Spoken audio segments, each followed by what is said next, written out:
We know about the dossier and spying on President Trump's campaign. 2018, it was the Mueller investigation that was going on. 2020 is what we just talked about, the Biden laptop story. And in 2022, 91 days before the election, they raid President Trump's home.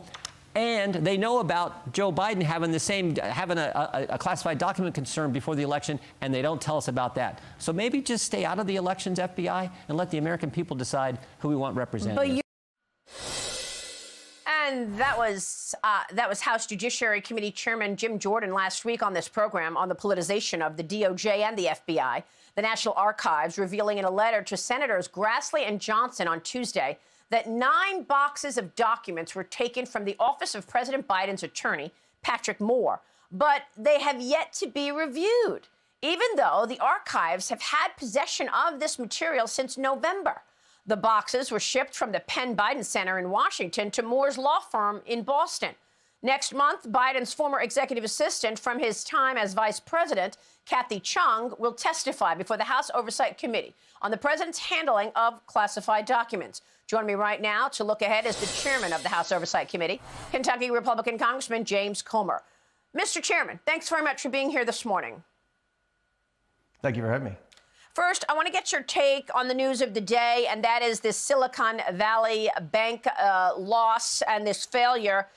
You were on a bank board. You're the chairman of the Oversight Committee. What should be done here?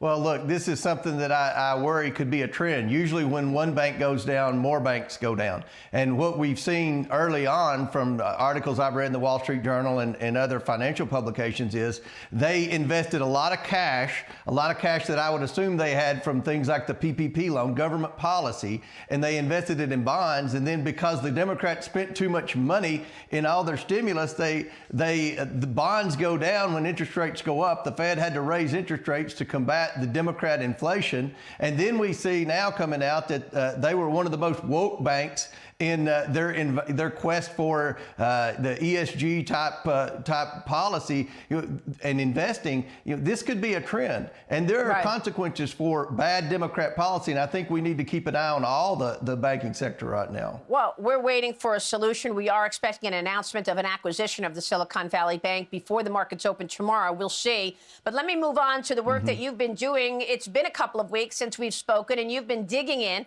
on the business of the Biden family. What have you learned? Well, we've had a very good 2 weeks, Maria. We are finally having people cooperate with us. I think we all know the Biden administration stonewalling. Janet Yellen is stonewalling, not turning over the bank violations. But fortunately, since we've last spoken, we actually have bank records in hand. We have individuals who are working with our committee.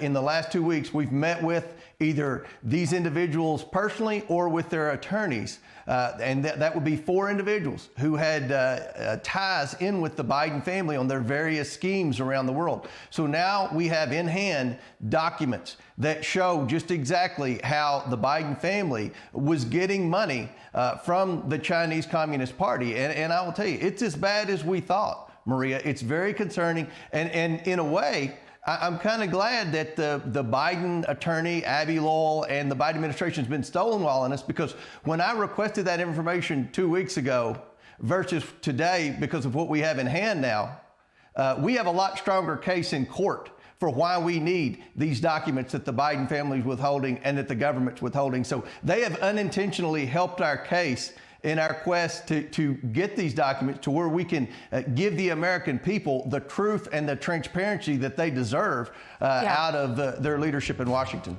Congressman, this is so extraordinary. This is the #1 adversary of America, and you're telling us that the Biden family has accepted money. What does the CCP have on the Biden family?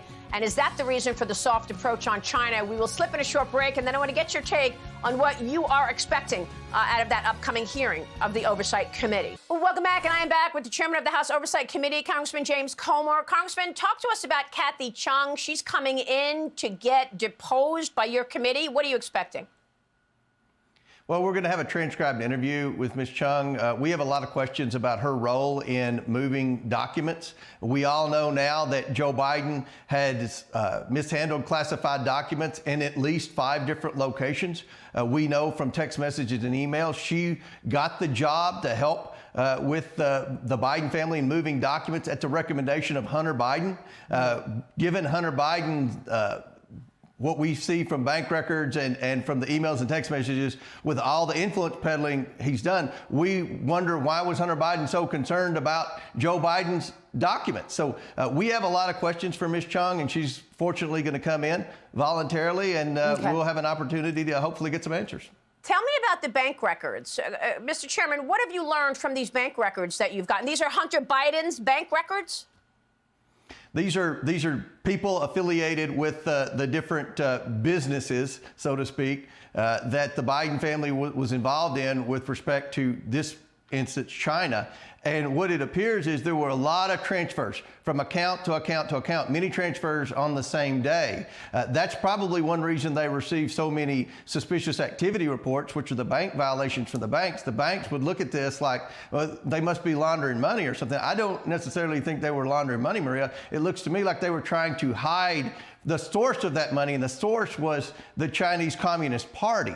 So my question to the Bidens when I get that opportunity is, if you're conducting legitimate business activities, why so many transfers? Why were you trying to hide the source of that money? Well, we have to continue digging in on that. Mr. Chairman, thank you. We will see you soon. James Comer. Subscribe to the Fox News YouTube channel to catch our nightly opens, stories that are changing the world and changing your life. From Tucker Carlson tonight.